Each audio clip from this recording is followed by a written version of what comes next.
Karena sekarang zaman gadget, artinya karakter anak bisa berubah juga karena gadget ya Mbak? Ya. Banget, banget. Itu tuh benar-benar ya, gadget itu bisa jadi teman, tapi bisa jadi musuh juga sih Mbak Gita. Gitu. Jadi kita tuh harus memilih untuk berteman dengan gadget gitu ya. Karena kalau kita menjauhkan anak itu dilarang sama sekali nggak boleh, itu bisa jadi musuh juga gitu. Iya, Jadi betul Mbak Feb, betul.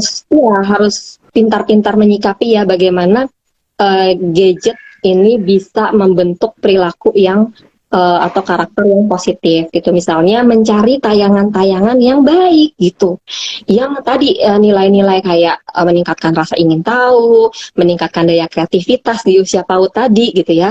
Kemudian bagaimana mengajarkan kejujuran, jadi cerita-cerita yang menginspirasi. Nah, itu tuh yang dipilih. Tapi kalau misalnya tayangannya misalnya mohon maaf tentang gaya hidup gitu ya.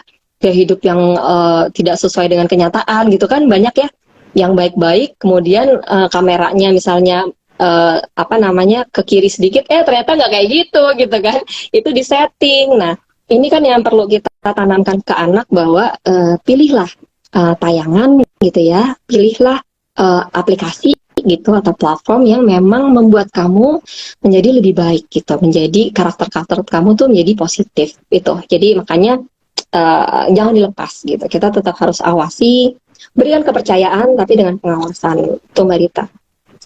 Termasuk usia PAUD juga ya, maksud TK, SD mulai main game HP begitu. Itu juga harus Itu Mbak Rita. didampingi.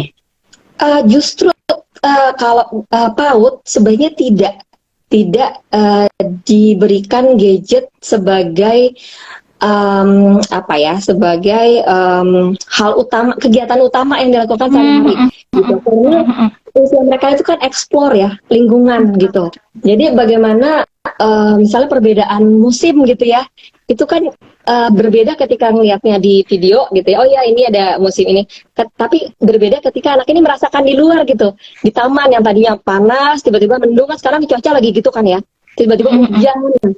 Mereka harus merasakan itu, bukan hanya menonton. Nah, ini terjadi di usia PAUD nih.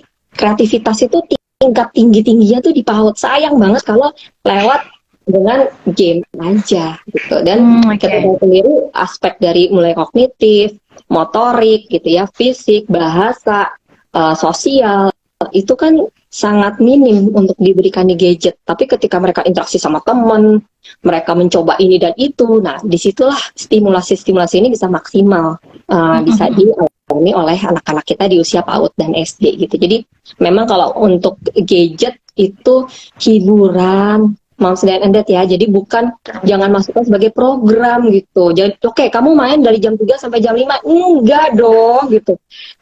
Misalnya anak butuh gadget untuk sekolah gitu, oke dari jam berapa sampai jam berapa, habis itu balikin gitu. Jadi jangan diberikan gadget, tapi diberikan fasilitas itu sementara waktu sesuai dengan kebutuhan gitu. Oke, artinya kalau untuk reward juga nggak boleh ya Mbak? Atau lebih pilih reward jangan? Enggak ya? Enggak, banyak banget reward lainnya. Gitu. Oke deh. Kita tadi tuh yang minat sama bakat anak yang tadi kita bahas di usia SD ya. Kecerdasan karena saya sama anak-anak rewardnya oke, sehari sholat 5 kali, baca buku, belajar, nanti rewardnya main game. Habis siaran diganti ya Mbak, ganti kayaknya. Oke. Aduh, dimarahin Bapak ya ini saya. Nah, rewardnya misalnya lah Mbak, jadi kalau misalnya hari ini tugasnya selesai, nanti masak bareng mama ya gitu, karena memang hobinya masak. Jadi kita lihat nih rewardnya sesuai nggak, jangan misalnya anaknya suka masak, ya udah nanti abis ini mama ajarin gambar, ya nggak nyambung gitu ya. Jadi kita kenal anak kita. Kalau sudah terlanjur terdistorsi Mbak, maksudnya sudah terlanjur, kan anaknya akhirnya jadi suka main game ya, walaupun saya kasih reward main game 1 jam 2 hari sekali gitu kan. Emang main gamenya kita jeda, hari ini main boleh, besok enggak, hari ini boleh, besok enggak. Tapi kemudian kalau itu sudah jadi terlanjur jadi motivasi anak, ini ngerubahnya gimana ini? Iya, memang perlu waktu, nggak bisa instan gitu ya. Jadi karena memang generasi ini kan generasi instan ya Mbak, pengennya Betul. cepet-cepet ya. Tapi sayangnya untuk mengubah kebiasaan itu juga tidak bisa instan gitu. Misalnya Oke. main game, oke hari ini main game, nanti rewardnya gamenya lagi 3 hari lagi ya. Nanti besok dan lusa itu rewardnya bukan games tapi yang lain. Oh, oke, Nanti oke, oke. dipanjangin lagi 4 hari, nanti seminggu sekali misalnya gitu. Nah, layaknya ya tadi sesuai dengan kebutuhan aja, nggak jadi reward lagi. Gitu. Misalnya ini ya mau main game, oke berapa lama? 15 menit. Oke, tugas sudah selesai, udah. Oke, 15 menit ya. Jadi nggak dari kitanya yang memberikan, tapi anaknya yang menawarkan gitu. Jadi kita nggak Bisa ya, menjadikan Mbak? itu Bisa jadi ya? alternatif hukum. Ya, Bisa ya, insya Allah bertahap. bisa Karena ya. anakku kan Tahap ya? anakku 11 tahun itu belum punya handphone. Jadi memang handphone Belum. masih aku pinjamkan gitu. Iya, Sehingga iya. kita bisa lebih mudah ngontrol kan. Gitu. Kalau butuh hiburan, ya nggak apa-apa itu kebutuhan. Gitu. Tapi bukan menjadi satu kewajiban kita untuk memberikan gadget itu sebagai hal yang harus dimiliki dan digunakan anak sehari-hari gitu.